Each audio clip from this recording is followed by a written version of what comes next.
The PK times news में आपका स्वागत है और मैं हूं आपके साथ Lokesh lucky Jagwani. Rajasthan paper leak case में बड़ा एक्शन हुआ है।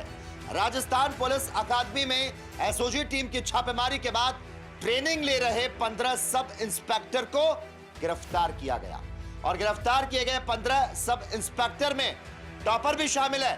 गिरफ्तार आरोपियों पर नकल से परीक्षा पास करने का आरोप है और इस मामले में मंत्री doctor Kirori Lal Meena SOG office पहुंचे। एसओजी के एडीजी वीके सिंह से मुलाकात की।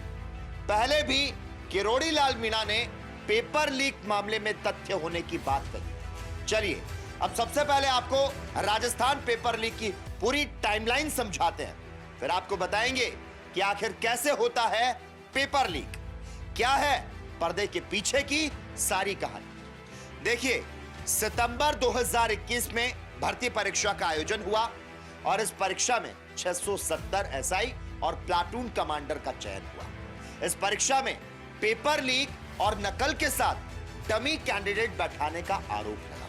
वहीं एसओजी ने इस मामले में जगदीश और राजेंद्र नाम के आरोपियों को गिरफ्तार किया। आरोपियों से पूछताछ में डमी कैंडिडेट बैठाने की बात सामने आई और फिर इसके बाद 2 फरवरी को इस मामले में ट्रेनी एसआई डालूराम की गिरफ्तारी हुई। डालूराम की जगह परीक्षा देने वाला हरचंद भी गिरफ्तार किया गया और अब कल राजस्थान पुलिस अकादमी में एसओजी ने छापा मारा था और इस छापेमारी में 12 ट्रेनी सब इंस्पेक्टर को गिरफ्तार किया गया और इसके अलावा बाड़मेर से परीक्षा के टॉपर को भी गिरफ्तार किया गया। सांचौर और किशनगढ़ से भी 2 और ट्रेनी गिरफ्तार किए गए। वही आपको बता दें, गिरफ्तार किए गए आरोपियों में 9 महिला ट्रेनी भी शामिल बताई गई और पूछताछ में 25 ट्रेनी की संदिग्ध सूची सामने आ रही है। वहीं राजस्थान पेपर लीक मामले में 35 नए आरोपियों में से ज्यादातर के पुलिस ट्रेनिंग सेंटर से भागने की सूचना मिली और इस राजस्थान पेपर लीक केस की जांच के साथ ही चयनित अभ्यर्थियों की धड़कनें जो है वो अब तेज हो चली। राजस्थान में भजनलाल सरकार के आने के बाद पेपर लीक केस की जांच तेज तो हो गई और जांच के तेज होने के साथ ही पेपर लीक के आरोपियों के साथ ही विभिन्न भर्ती परीक्षा में चयनित अभ्यर्थियों की धरपकड़ जो है वो भी बढ़ गई और जैसे जैसे पेपर लीक केस में सरगनाओं समेत उनके गुर्गों की धरपकड़ हो रही है, वैसे वैसे एक के बाद एक भर्ती परीक्षाओं में हुई धांधलियों की पोल खुलती जा रही है। इस मामले की जांच के लिए गठित स्पेशल इन्वेस्टिगेशन टीम एक पेपर माफिया को पकड़ती है तो इसमें नए पेपर माफिया का नाम सामने आ जाता है और दूसरी तरफ जैसे जैसे जांच में तेजी आती जा रही है वैसे वैसे धांधली कर सरकारी नौकरियां हथियाने वालों के चेहरों की हवाइयां उड़ गई है। इस पेपर लीक की कहानी को समझने के लिए हमें पिछले 10 वर्षों की तरफ लौटना पड़ेगा।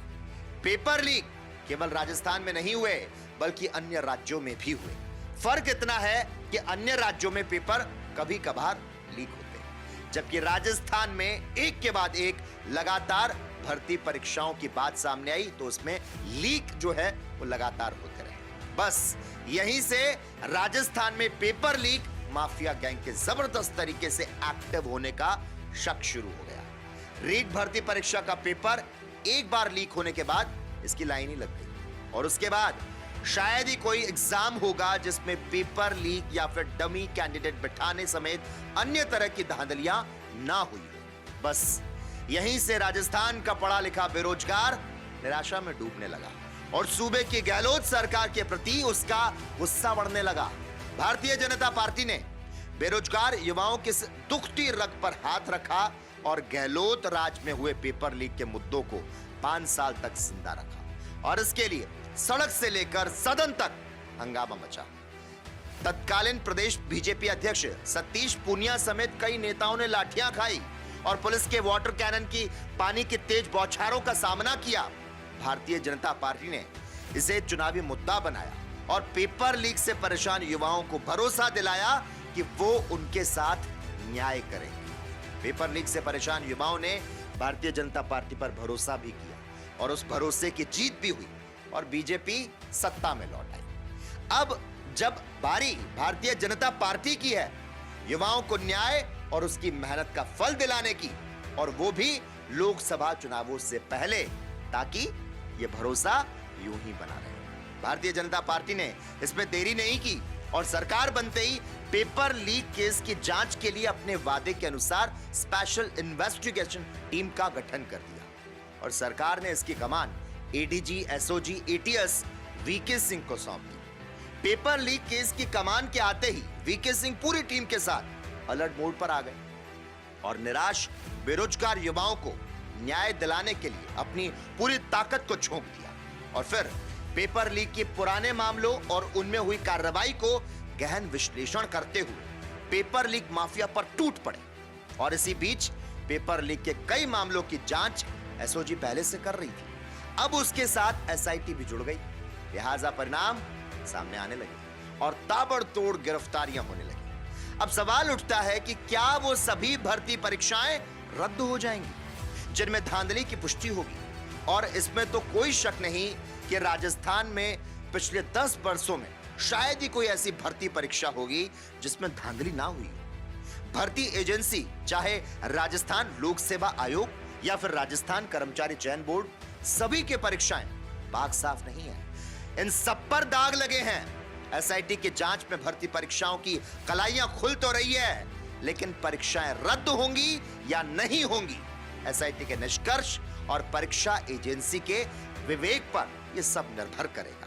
और अगर एसआईटी अपनी जांच में पेपर लीक मानती है या फिर दूसरी कोई धांधली मानती है तो ये उस पर निर्भर करेगा।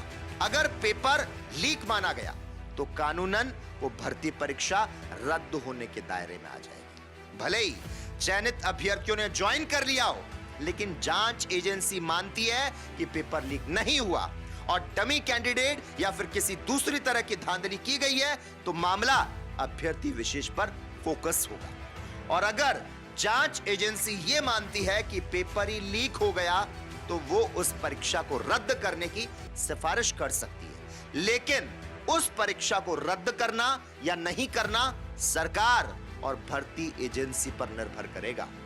अगर परीक्षा एजेंसी केस के तमाम पहलुओं पर यह मान ले कि हां वास्तव में पेपर लीक हुआ है और उसे रद्द कर सकती है, लेकिन इसमें सरकार की सहमति की जरूरत होगी। अगर यह रद्द हो गई तो उस परीक्षा के चयनितों की नौकरी चली जाएगी। इन परीक्षाओं में मेहनत के बूते सफल होने वाले अभ्यर्थी इसके बाद क्या करेंगे? कोर्ट का दरवाजा खटखटाएंगे। लिहाजा पेपर केस की कलैयां खुल जाने के बाद भी बिखरी कड़ियों को जोड़ने में बेहद जोर आएगा।